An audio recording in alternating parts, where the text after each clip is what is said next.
Welcome to another episode of the School Podcast. In this episode, we have Stephen Steinhaus. We cover everything alternative provisions. So I'm looking forward to sharing this. With that said, a massive thank you to Gadget for making this all happen. They create world-class videos and pictures for schools. So check them out. And also, of course, how could I forget? Dreams to Reality. We run high-end programs focused on mindset and motivation, academic performance, well-being, closing the attainment gap, you name it. On top of that, we have a wide range of amazing speakers who can deliver impact in your school nearly every single day. With that said, check out Dreams to Reality, Gadget Line. Let's get into this episode. Thank you. Welcome to another episode of the School Podcast, and today we've got a very special guest. This guest is Stephen Steinhaus.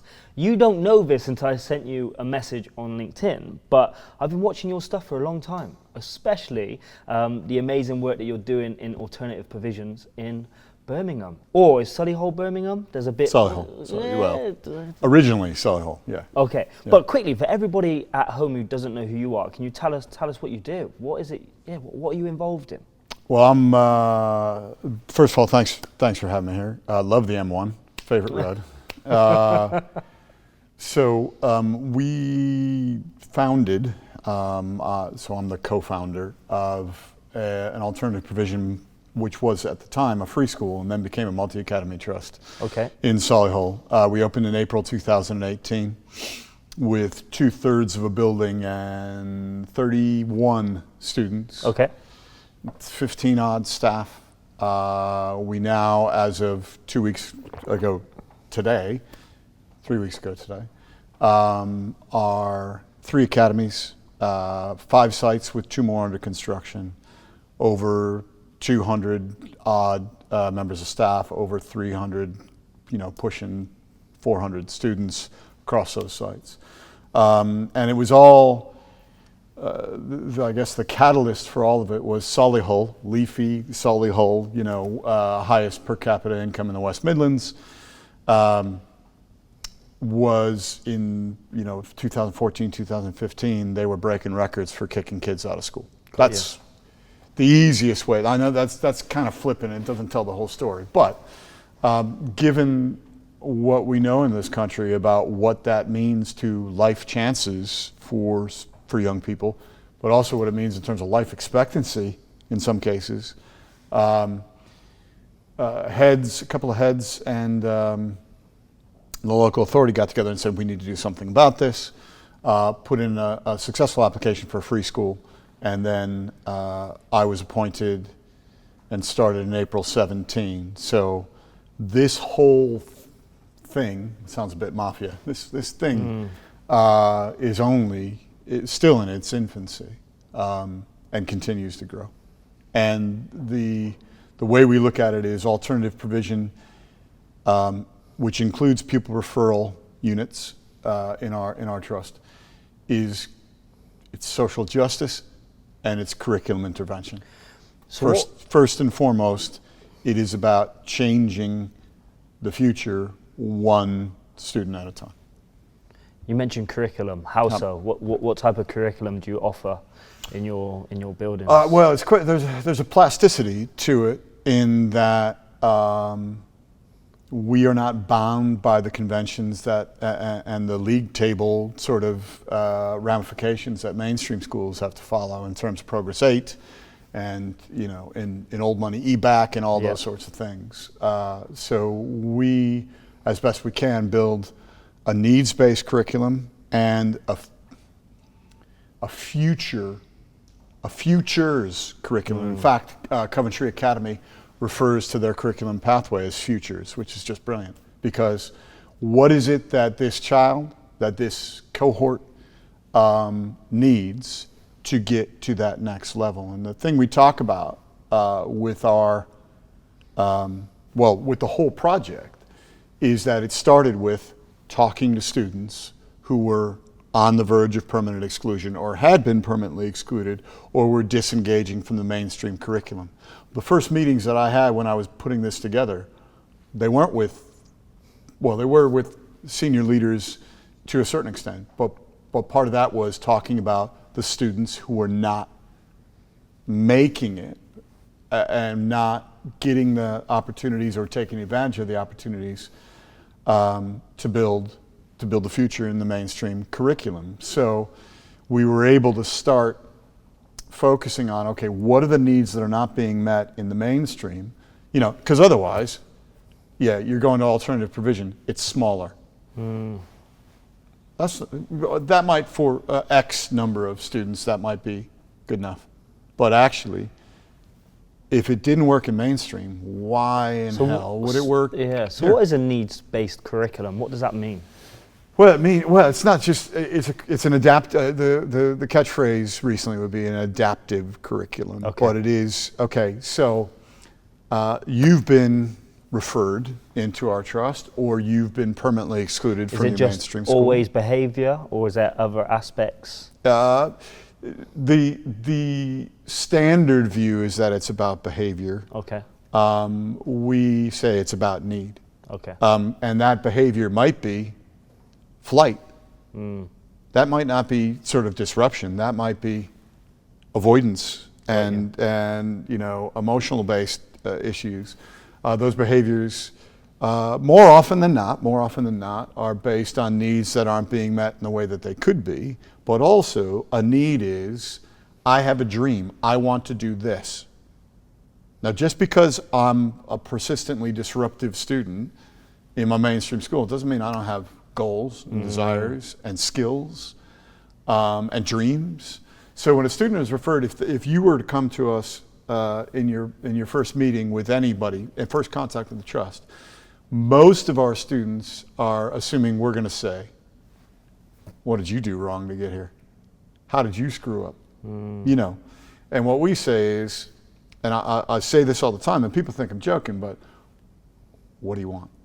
What's the dream? What's the goal? And more importantly, how hard are you prepared to fight and claw and dig your way out of whatever hole you're in, whether that's something of your own making, more often than not, it's not, or whether it's because of your home situation or anything, because we're going to fight and claw for you, but we can't do the work for you. I like it. We're going to clear barriers. It's like, you know, you mentioned being a Green Bay Packers fan. Somebody has to be.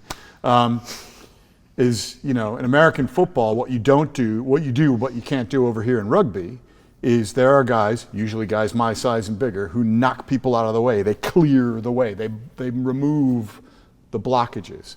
That's what we try to do. Is we're going to remove as many different potential obstacles to you getting where you want to go. And why is there an emphasis on things like English and maths, which you would say, well, isn't that from the mainstream curriculum? Yes, but also, still in this country, English and math, that's the golden ticket. You know, that 4 pass means, yes, I'll have that, please. That level 3 apprenticeship, or that place at college, or this, that, and the other thing. You know, I talk about it all the time. One of my first jobs here was in this country. So you're not from Solihull? I'm not.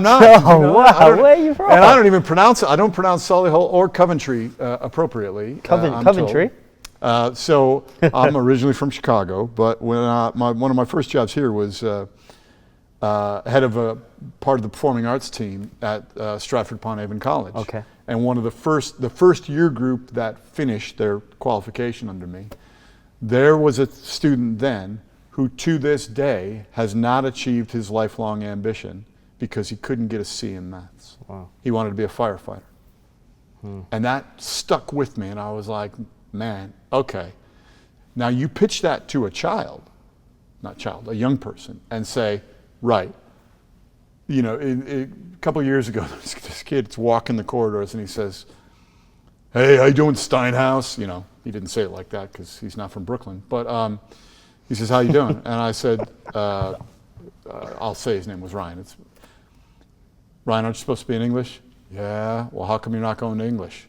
Well, I said, more importantly, why do you need to go to English? And he said, well, because if I get my 4, then while everybody else at college is doing resits, I can go get a job, or I can go to the gym, or I can go play football, or I can go to the pub. And I said, and who told you that? And he said, you did. And he turned around and went back in. The reality of there are certain things in life that are going to give you access. Now, people can't take that access away from you once you've got it. So you have a heavy emphasis on passing English and maths. I wouldn't say it's heavy emphasis. I would say the core in outcomes in a mainstream school would be English, maths, and science, and your Progress 8 score and whatnot. Whereas we want to be measured on, when you finish with us, do you have a positive destination? Now that may mean, in terms of sort of tier 2 and short-term place, that may mean going back to a mainstream school. It may mean you get an educational healthcare plan and move and transition on to a specialist place. It may mean that you stay with us until you're 16 and move on to an apprenticeship or work or whatnot. But we work in a country and live in a country where students who are referred to AP, at best, have a 50% chance of being on the street within 3 months of finishing. Say that again. At best. What percentage? 50. Wow. Now, at some points, it's reached as high as 67%. 2/3 of the students who are referred into the AP system, upon leaving in June of their year 11, will be NEET, as the government metric is, within 3 months. Now, when I talk to staff, when I talk to educators in general, when I talk to prospective staff, I talk about we are going to war against that metric. Why is that metric so high? From your opinion, I think there's so many reasons in that sometimes AP and PRU work is treated by the powers that be as an afterthought. What is the difference between PRU and AP? So alternative provision is the blanket term, okay. And PRU provision is specifically what would be referred to as sixth day. So there is a statutory requirement by a local authority that a child who's been excluded for more than 5 days, the local authority provides on the sixth day, very biblical, on the sixth day they provide educational provision. Now, that could be if a kid's been suspended for 10 days, yep. But it's usually when they've been permanently excluded. Okay. So pupil referral units, you are referred to if you've been permanently excluded, but there's also a denomination called medical pupil referral unit, where we're referred because your medical need prevents accessing a mainstream school or a mainstream curriculum. Okay. But that's the difference. Essentially, for us, it's either preventative or recovery. Okay. Because, again, in this country, 1 in 4 students who are permanently excluded from secondary school, 1 in 4 will die before the age of 25. Wow. That's what we're good at. That's what this system produces. So, back to NEET, yeah. And the high percentage, 50, yeah. 60%.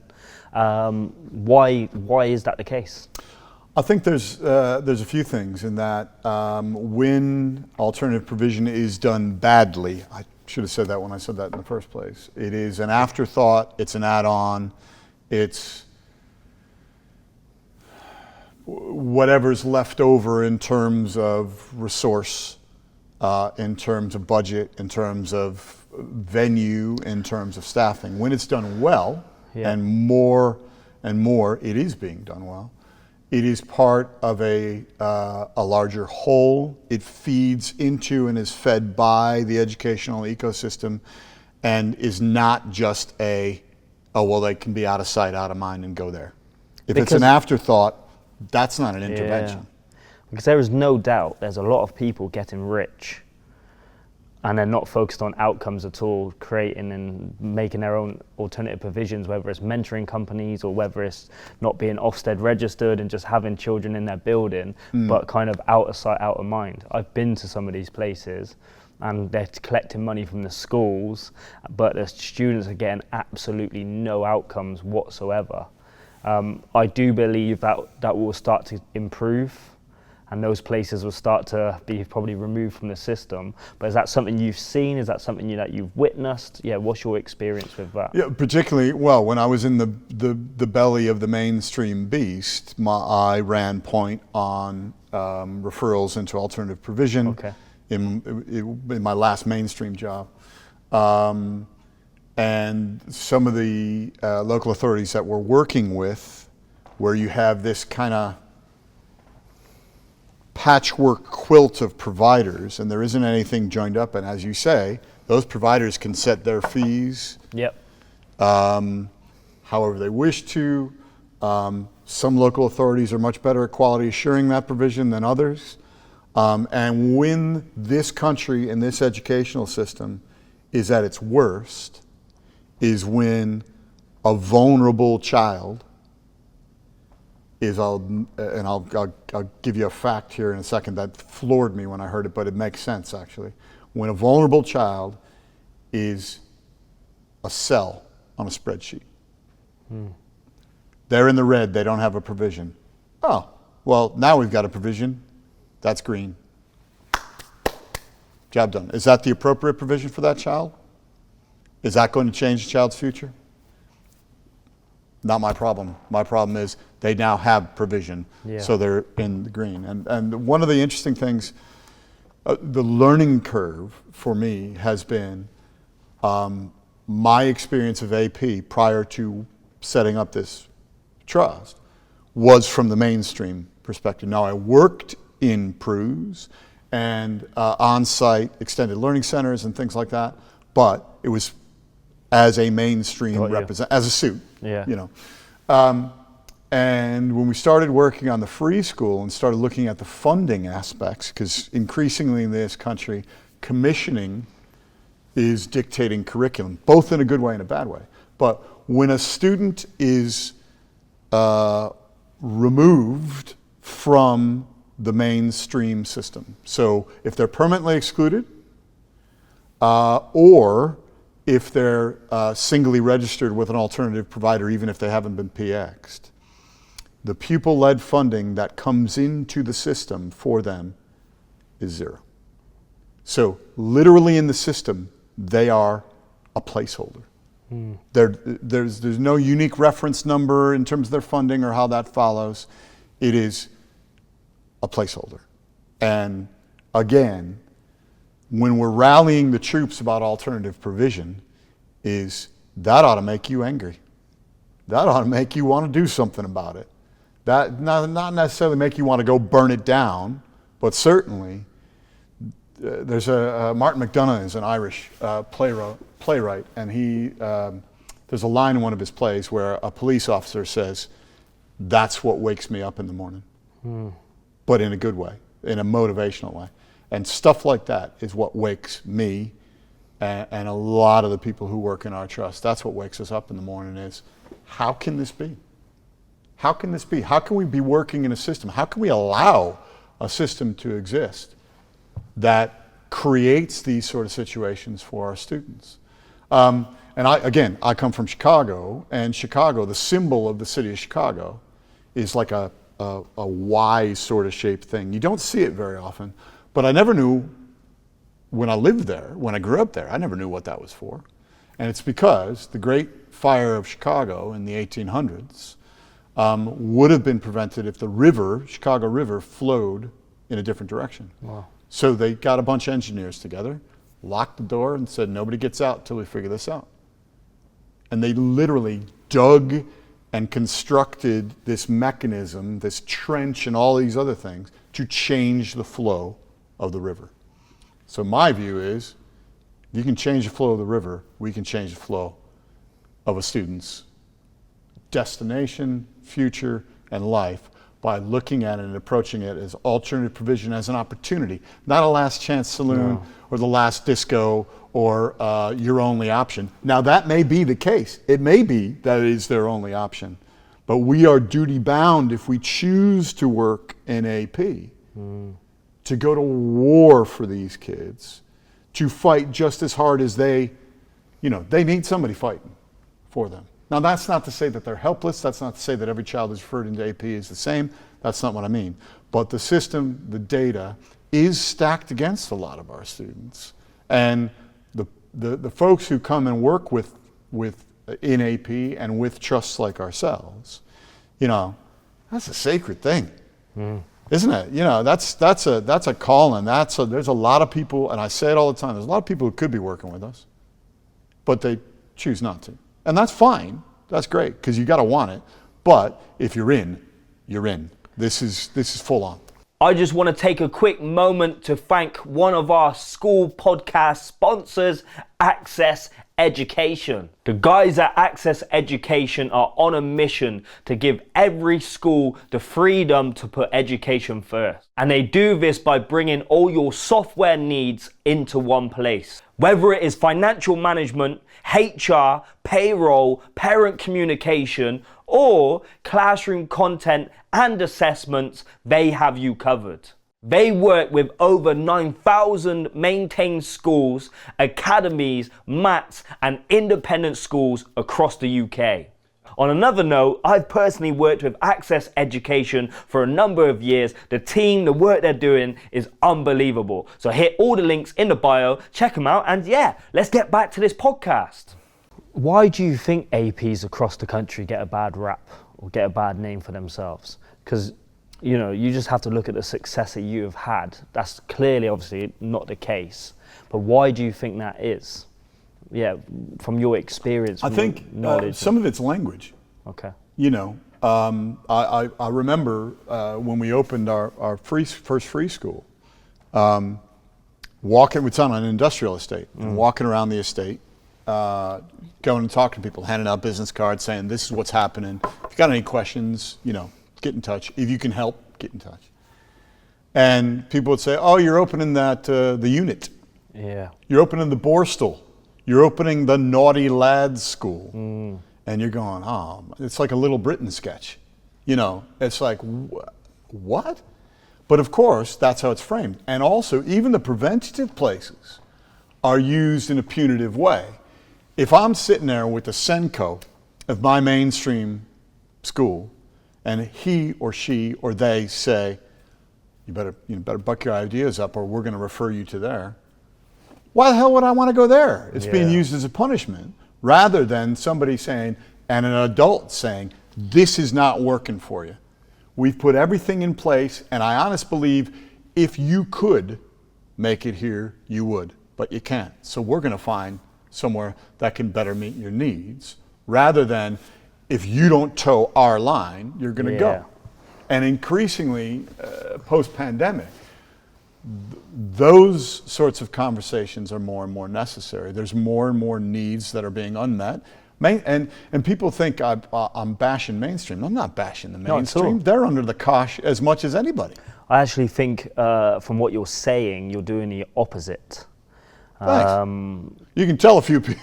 No, but I think the way you, as you said, you've worked in mainstream, you understand where they're coming from. Absolutely. But it's a synergy, which once again, I'm passionate about APs, and I understand a lot of APs don't do that, and there is a disconnect between the two.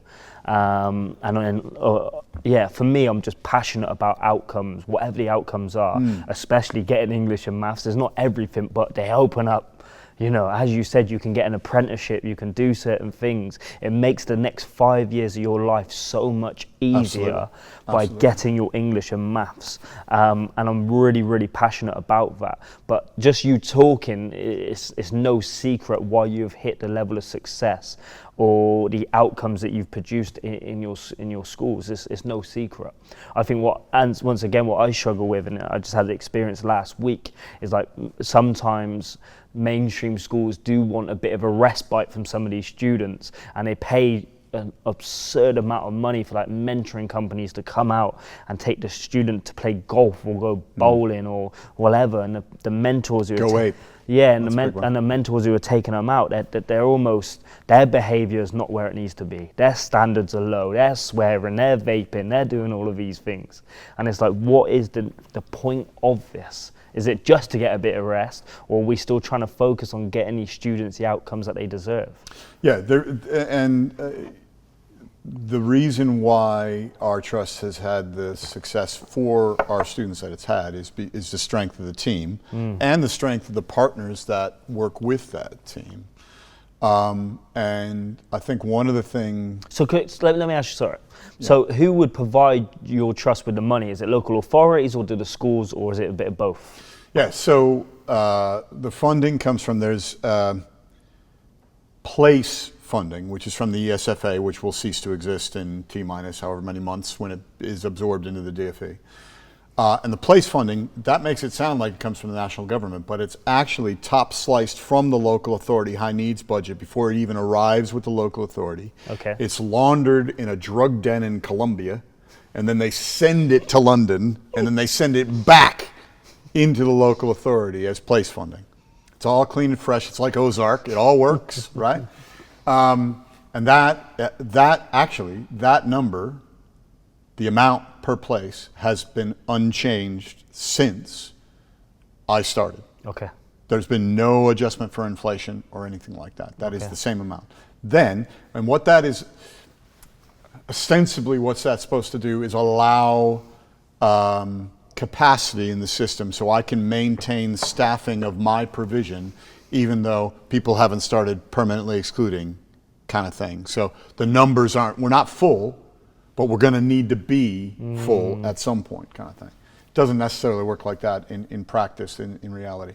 And then to commission places, the commissioner, which is usually local authorities, but increasingly can be academy trusts and individual academies and schools, will pay a top-up.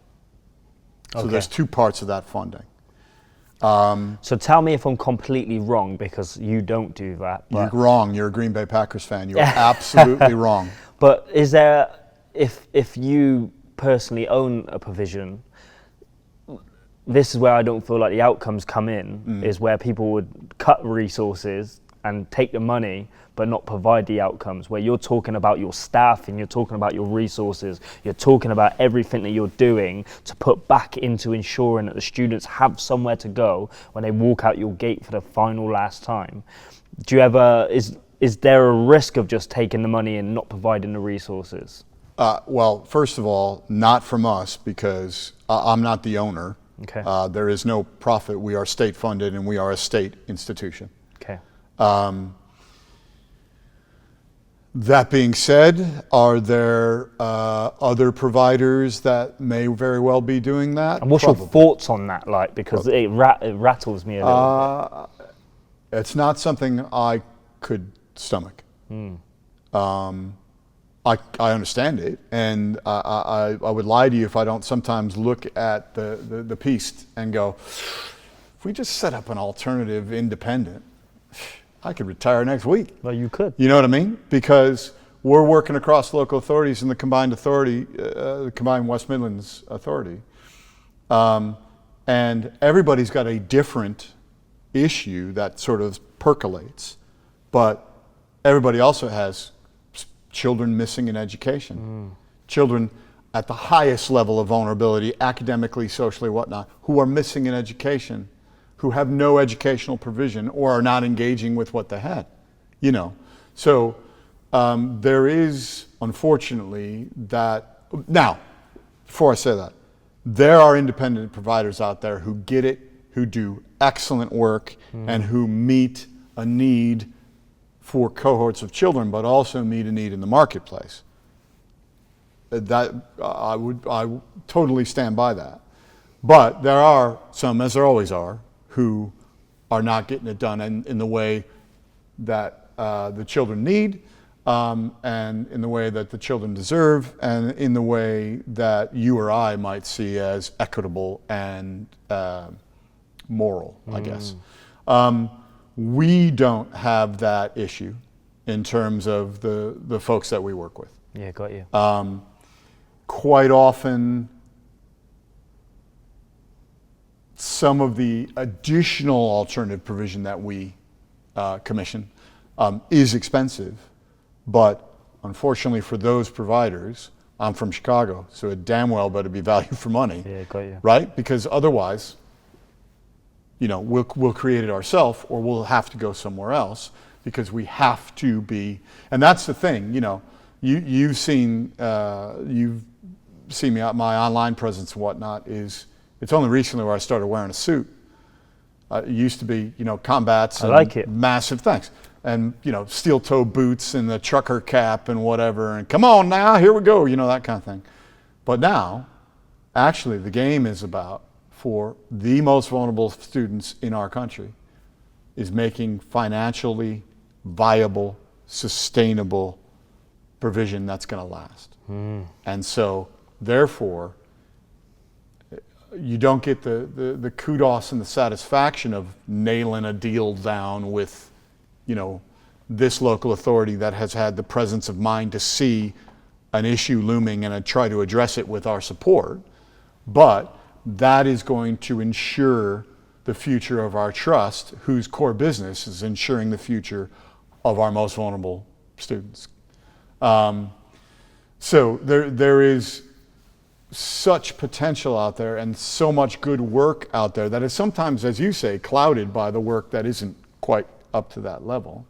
And it's trying to find the parity at a local, regional, and national level, and a sustainable level of investment and funding that allows those provisions to grow and continue, rather than devolve into, again, more of that patchwork. Wherever we can fill a gap, we fill a gap. So that is at a government level, that is at a funding level in terms of investment into that infrastructure, because we are talking about a direct correlation with society and what a community looks like and what a society looks like as we move forward. You want to know what's wrong with a system or what's wrong with a society, you speak to the people who abut that system or have been cast out of that system, and the people who are their advocates and who work with them. And that's us. Because the mainstream education system, it cannot be fit for purpose for every child that comes through. And more often than not, a child that's permanently excluded in this country, it's not because the mainstream hasn't done their job, it's because the mainstream is no longer fit for purpose, if it ever was. It's that general Einstein quote, isn't it? How does it go? If you judge a fish by its ability to climb a tree, it will live its whole life believing that is stupid. And I think you're 100% right.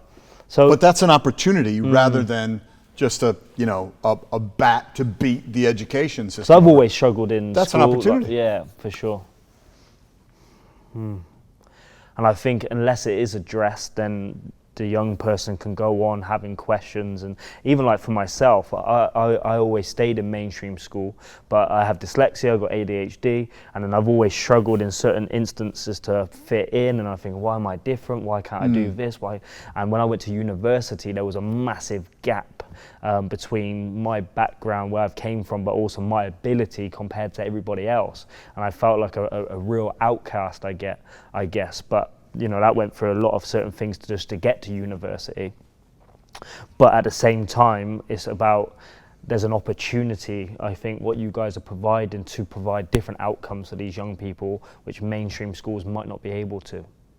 Yeah, and as you alluded to earlier, the best possible setup is we are learning from our mainstream partners, and our mainstream partners are benefiting from our experience, whether that be in terms of this student was with us and now is with you, or this student was with you and now is with us, or this training or this approach, and breaking down those barriers of no, never the twain shall meet. Actually, if that is more fluidity creates capacity. And given the rate of permanent exclusion in this country, we're going to run out of capacity. Is it high? Oh, yeah. There's been a significant upsurge in the last couple of years, post-pandemic, partially because the pandemic masked some of those issues, but also because a student that has certain needs, well, those needs are still there, but there's a whole host of other needs that the pandemic has engendered. I say it all the time. The children of this generation and the students of this generation, and I vacillate between kids, students, children, young people, so apologies for that. But in terms of what we thought were the needs that this system needed to address or was failing to address, well, those needs are still there, but there's a whole host of other needs that have come through. When there have been students who have been, out of school, the gaps expanding, the digital gap during lockdown, all those things are still coming through. Where do you see the next 5 years going, especially with the digital world, AI, the systems, and providing our children for the future? Where do you see it going? Can you see it being pretty much the same over the next 5 years? Do you feel like the world's moving quickly, where we all have to adapt? The issue, I think, not just coming from a perspective of focusing on children outcomes, even though it does, but like even being, the CEO of the trust and doing what you're doing, like, yeah, is it something you're looking on? Is it something you're keeping an eye on? Like, yeah. The example I use is, what does it mean to be taught, and what does it mean to learn?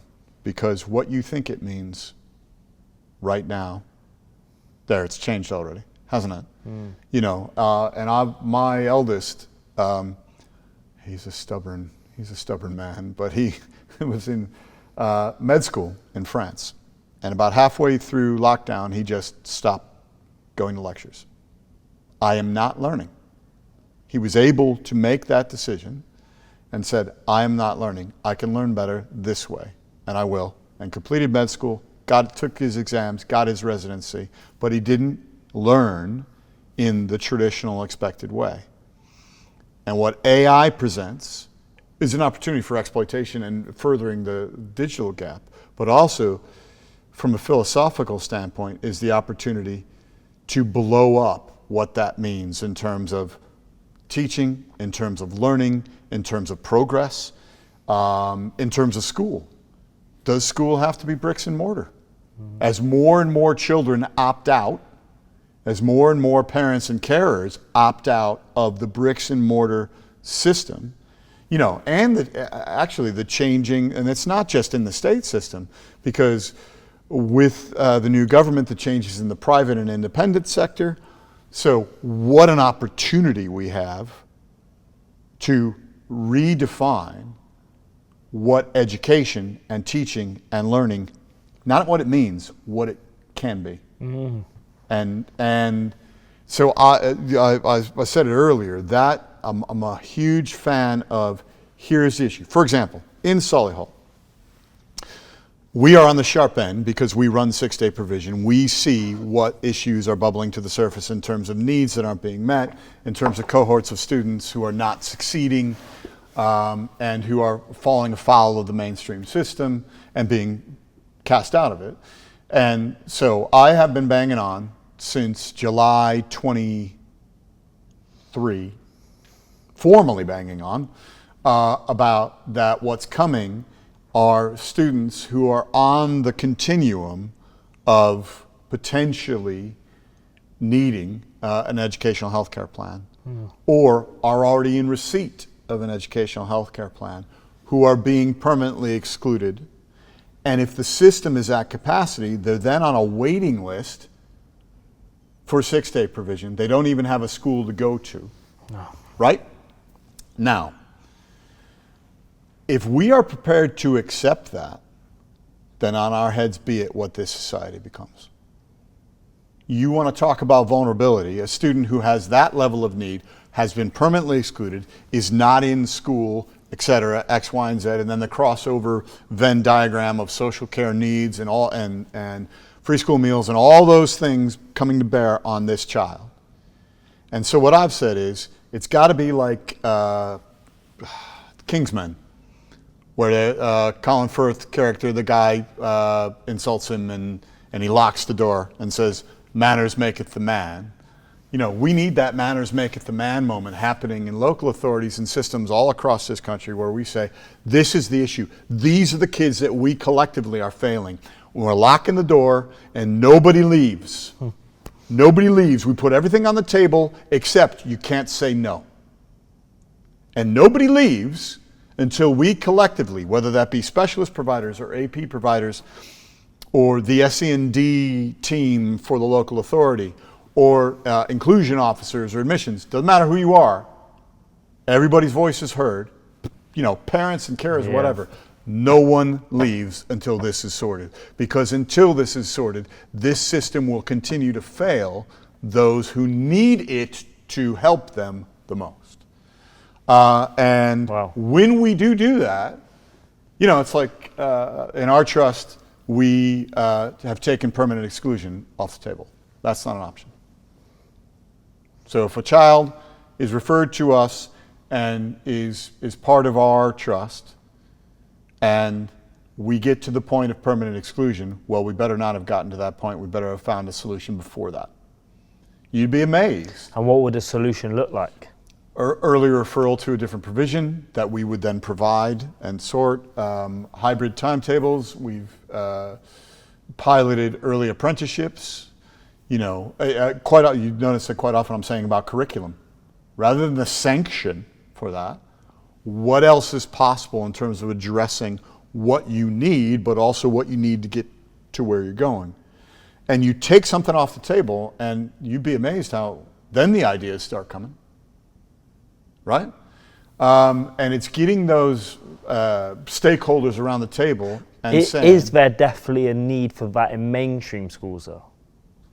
Permanent exclusion. My name is Sian Lord and I help deliver the Girls Growth Programme, a programme that helps deliver impact for teenage girls, ensuring that they're happier and healthier on their school journey, with a big focus on relationships, friendships, body image, self-esteem, mental health and mindset. I'm Natalie. I'm one of the leaders for our Girls Growth Programme, where we discuss important issues such as self-esteem, diet, exercise and confidence. Think of 3 unhealthy habits that you have for yourself at this moment in time. And when you don't get enough sleep, it's harder to regulate your emotions and small problems can seem much bigger than they are. Exercise isn't just about looking good or staying fit, it's vital for your mental health. So get in touch today to get the support that your girls need now.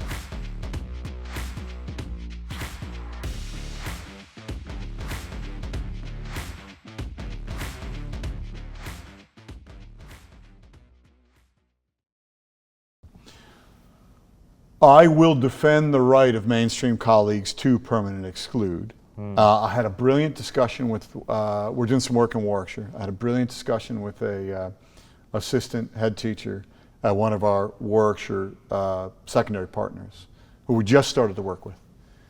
And he was talking about the human cost of permanent exclusion. And I used to go on about it all the time, is that he said, I didn't get into this job to ruin some child's life.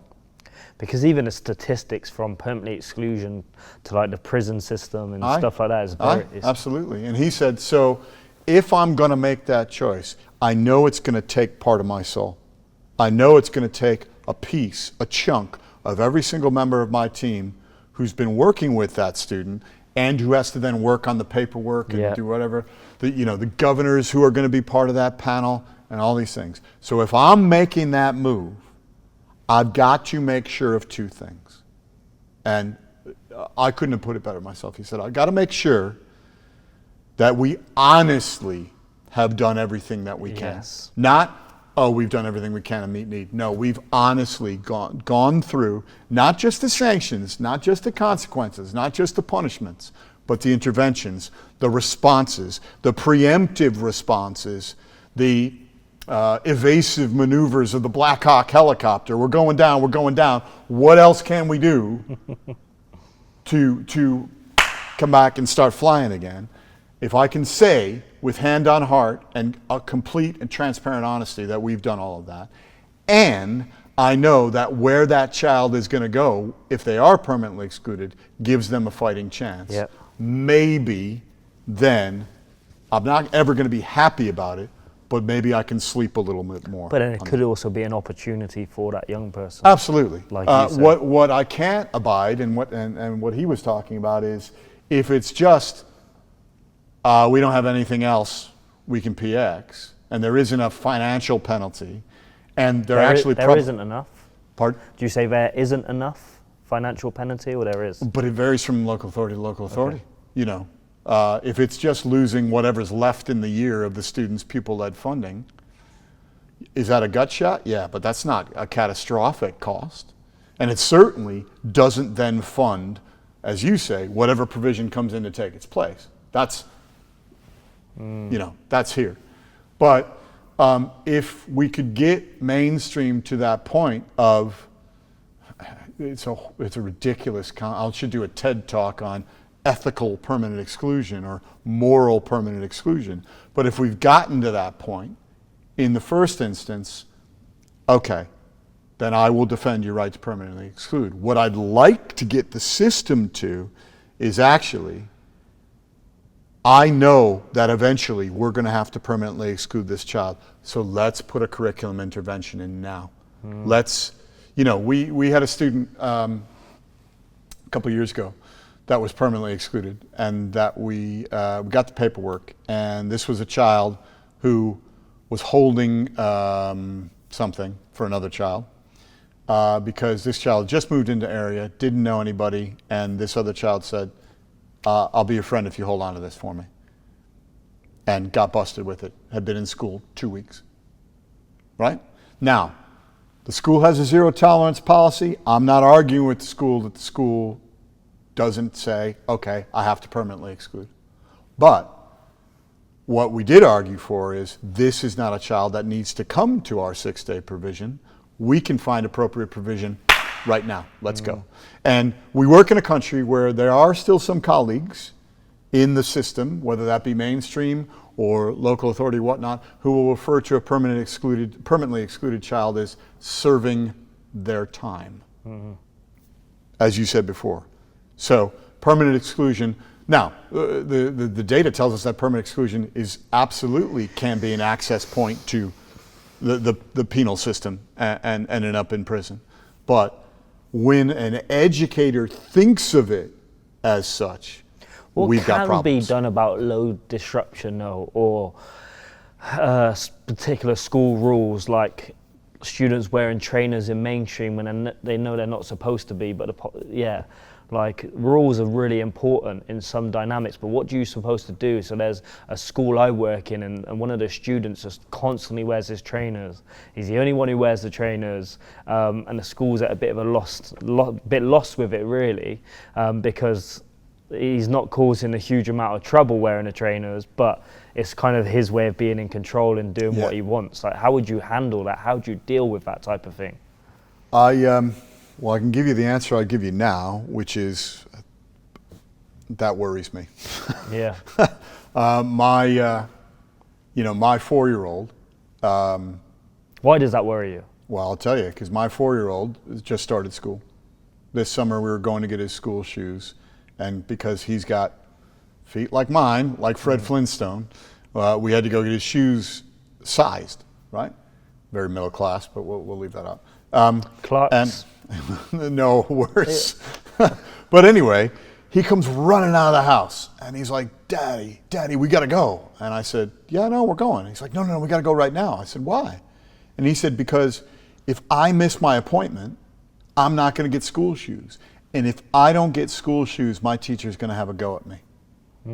He's 4, and that's his view of the school system. So that worries me. However, on the flip side, I understand that schools have their rules. Our schools have rules. We try to eliminate across our trust those microaggressions of, very simple uniform,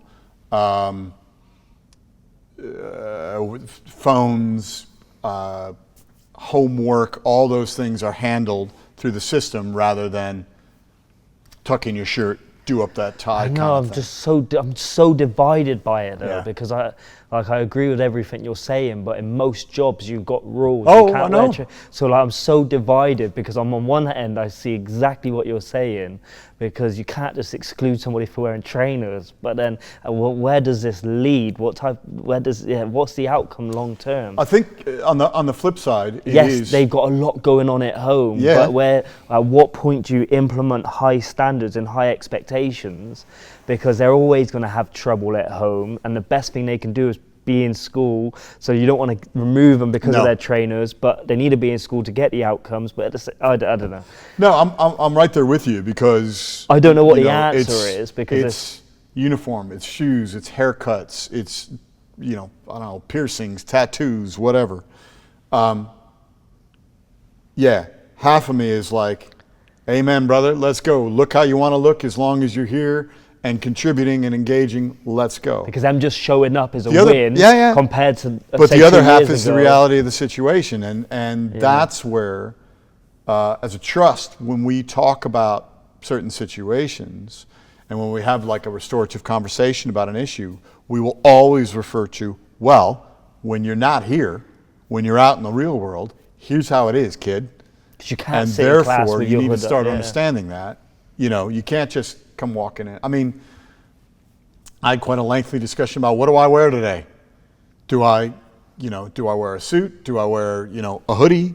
Or this, that, and the other thing. Those are realistic discussions about what do I do for the job or the role that I have. Now, I guess the third bit of that is job roles and the world of work. Never before not never before, but in our lifetime has it changed, or is it changing at the pace it's changing right now? So in a couple years, that may be totally different. But it's having that conversation rather than just the demand. Yeah, I call it, I say back to the goal setting, what you discussed earlier. And when I work with the students that I work with, it's like, what is your expectations? And, they say, well, I want to earn 80 grand a year by the time I'm 30. I want a house. I want this, and this, and this. So I say, okay, that's your World Cup expectations. That's what you say you want to do and achieve. Where are you currently at the moment? At the moment, they're at Sunday league level, which I'm like, okay, you can't tuck your shirt. You don't tuck your shirt in, but you think you're going to earn 100 grand a year. There's a bit of a disconnect there. Yeah. You can't do a bit of revision after school, yet you think you're going to run your own business one day. Do you know how bloody hard that is to run your own business one day? There is a disconnect. So the question isn't what the goal is. The question is, who do you need to become to achieve that goal? And that's what I'm always trying to bring it back down to the student, of connecting the dots. But it's as you say, what are you prepared to do? Which you said at the very beginning. beginning. What are you prepared to do? Because it might be stuff that you don't want to do. Nope. But it's a means to an end rather than, and it's a means to an end for you to achieve your goals is a different conversation than it is because I say it is. It is because this policy says it is. At what There's point, a different way of having Yeah. that conversation. At what point do you put your hands up and say, can't really do much more for you? Like, you can lead the horse to the water, but you can't make him drink it. At what point do you start looking for other alternative provisions? Because I would say in our trust, that must be probably. quite hard for you, right? It is. Because you want the very best. There's two avenues with that. One is, I think we probably, if I'm being mercenary about it, we probably go too far. Okay. On the flip side, when we started, it was, we are one thing. We do this. But increasingly, we have become like all the center parks you've ever been to combined into one, in that our kids arrive and are walking up the steps of the water slide. Oh, you're talking about Centre Park? Oh, yeah. That is middle class now. Yeah. Okay. It's all about Butlins. Butlins have water slides? Yeah, man. I never made it to the pool at Butlins. I was... Oh, you went to the adult one? Well, you yeah. went to the adult. But, so you're walking up the water slide, That's right? an experience for an American. Aye. And you're walking up the stairs. And what we have become increasingly is, there's this, there's this, there's this, there's this, there's this, there's this. There's a lazy river going around the outside if you want to change halfway through. And then there's a big old pool of possibilities when you come out the other end.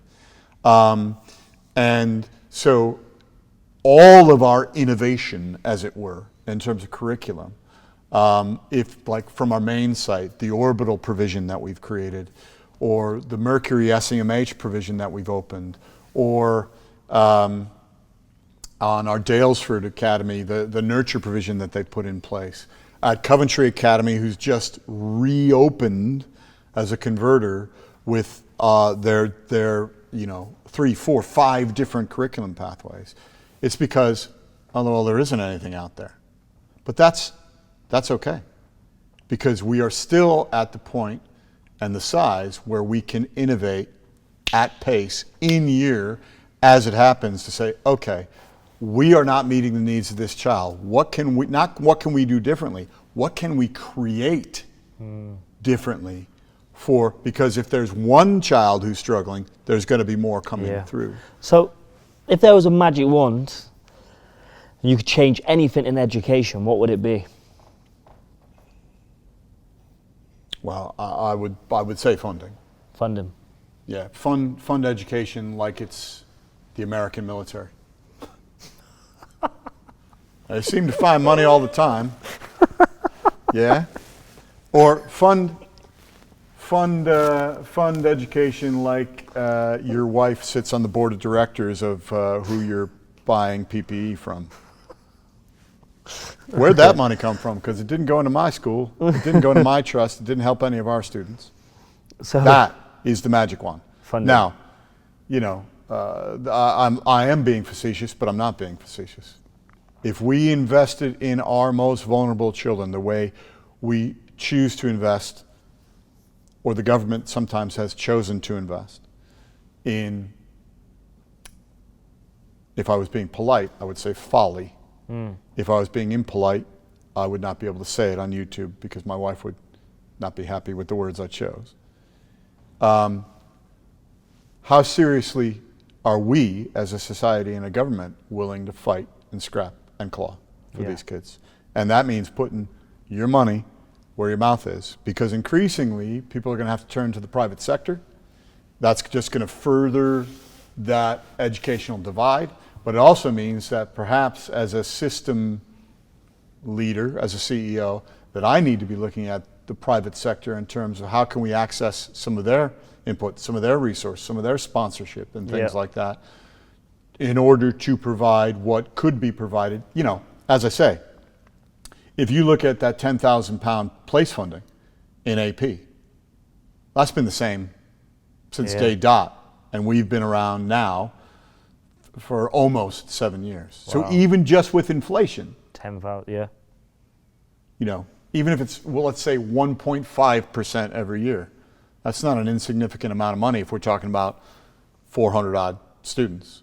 That's a game changer, you know, but it's not seen in that way. Yet the infrastructure of an education system is not just bricks and mortar, and RAC has told us that even that hasn't been invested in the way that it needs to be and should be and could be. And going back to a point you make, I think it's really important to highlight the fact that in the state system, nobody's getting rich off of this. Now in the independent sector there might be, but in the state system, nobody should be benefiting from this or would be benefiting from that sort of investment, except all young people, but in particular those who need it most. And that is why we get up every morning to work in AP, because those are students who have been let down one way or another, maybe multiple times, and they need somebody who's going to fight for them. What a great way to make a living. So to wrap up this podcast, there's a question I ask every single guest. If you could sit down with any three people, dead or alive, who would you sit down with? My mom. Okay. She hasn't seen any of this. Okay. She passed before I became a teacher. Wow. How old was you? I was 20, just before I turned 23, so 22. Just on the cusp of all this. She's never been to England or met any of my kids. Both my kids and my students, kind of thing. And she was a teacher. What would you ask her? What do you think? Because I come from a family of teachers. My dad's was a teacher. My little sibling's a teacher. My grandmother taught in a one-room schoolhouse out on the prairies in Nebraska, like Little House on the Prairie. You're too young for that, but. And so I'd be really interested in what my mom had to say. Amazing. Because she was a brawler, my mom. She was a brawler for the rights to an education for all children. Wow. And, you know, the work that I do is a testament to her and a testament to my old man. So number one, that would be number one. Number 2 would be Stevie Ray Vaughan. He's an American blues guitar player. We would be celebrating his 70th birthday this year. But he kind of revolutionized the view of the blues in the sort of late 80s, but was taking prodigious amounts of drugs and alcohol. And unlike a lot of people, caught it and fought to get himself clean and to find a positive way forward. And then I saw his last gig, and then he was flying away on a helicopter, and the helicopter ran right into a mountain. Oh, wow. And ended it there. And it's not just his playing that has touched people, it's that story of redemption, and changing you'll notice a theme here, changing your life. He changed my life when I found his music. So certainly Stevie Ray. Walter Payton. Possibly Walter Payton. Chicago Bears running back. I'm going to say James Baldwin, the author James Baldwin, who eventually ended up as an exile in France, both because of his race, his view of how his race and he was treated in the States, but also because of his sexual orientation, and his writings. There's a short story called Sonny's Blues that is about this author. The narrator is a teacher, but his brother is an ex-soldier who's a piano player, blues piano player, jazz and blues piano player, but is also a heroin addict.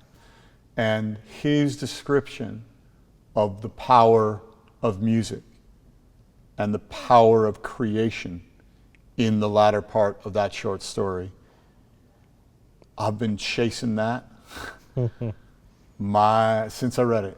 It's my entire life. I've been chasing that feeling of this is what creation can do. This is what art can do. This is what belief can do. This is what music can do. You know, people talking now fairly recently about music as medicine.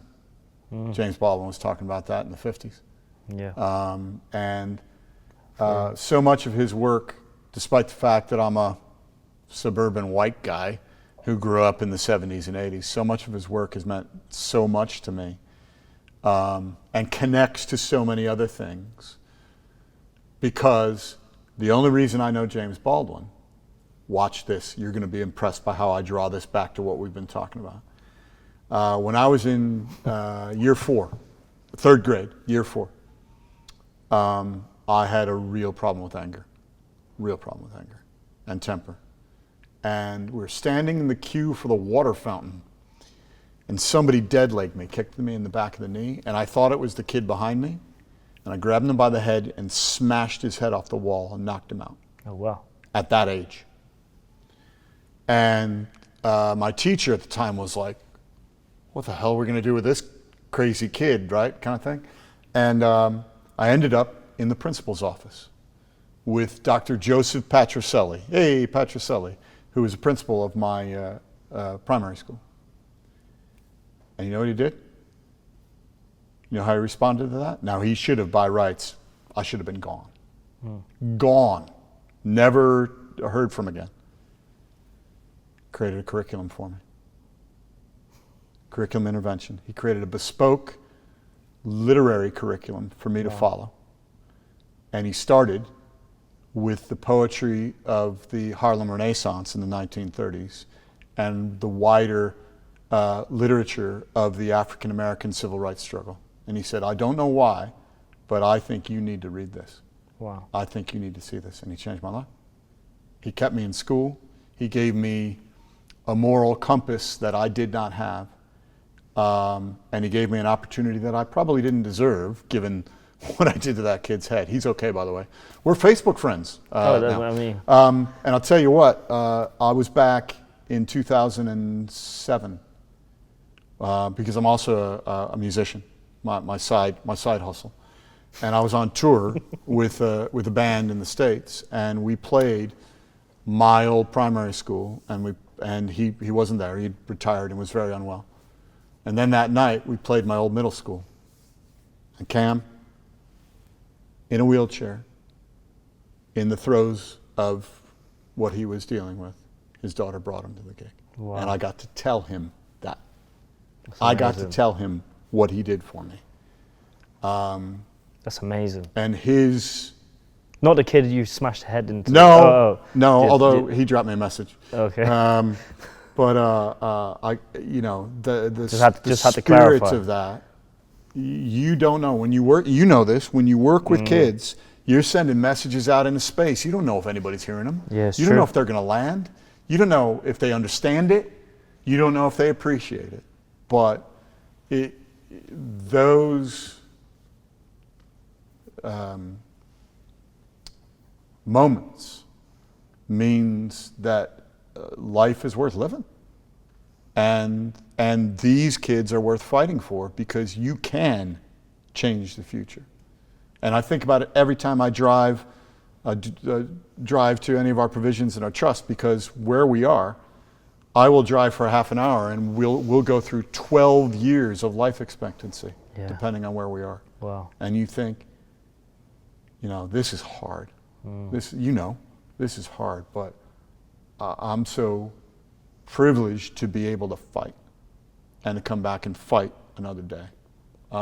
Amazing. And there we go.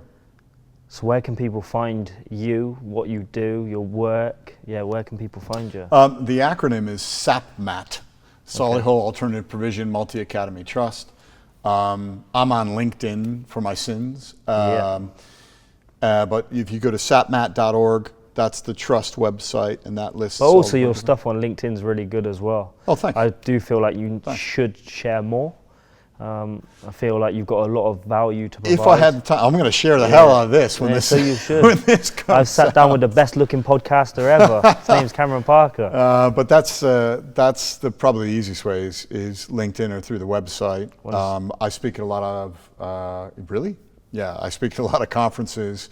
Do a lot of work for government events and Westminster Insight. Yeah. I just spoke at the Future of SEND conference this past week for Westminster Insight. Amazing. I'm speaking at the Schools and Academies show at the NEC this November. But yeah, please get in touch if there's anything we can help with, if there's ideas people have, if you want to come and work with us, more than happy. Amazing, brilliant, wonderful. Thank you for making the trip. There you go, guys. I will put all the links in the bios below. But as usual, make sure you like, comment, subscribe, do all the good stuff. And I will see you on another episode of the School Podcast. Bye-bye.